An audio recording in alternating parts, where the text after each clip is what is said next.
جویا news plus registered کے نمائندے رانا کاشف جویا کی رپورٹ کے مطابق نگراں وزیر اعلیٰ پنجاب محسن نقوی کی زیر صدارت پنجاب کے صوبائی کابینہ کا اہم اجلاس منعقد ہوا، جس میں کئی فیصلے کیے گئے اور ان پر عمل درآمد کرنے پر غور و خوض کیا گیا۔ پیٹرول اور ڈیزل کی حالیہ کمی کے مطابق ٹرانسپورٹ کے کرایوں میں 10% تک کمی لانے اور اشیاء خورد و نوش کی قیمتوں میں کمی کے لیے 48 گھنٹے کی ڈیڈ لائن دے دی ہے۔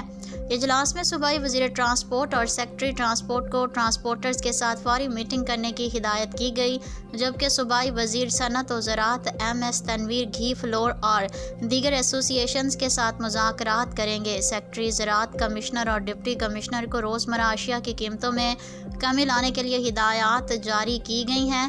چیف سیکرٹری روزانہ کمشنرز اور ڈپٹی کمشنرز کے ساتھ میٹنگ کے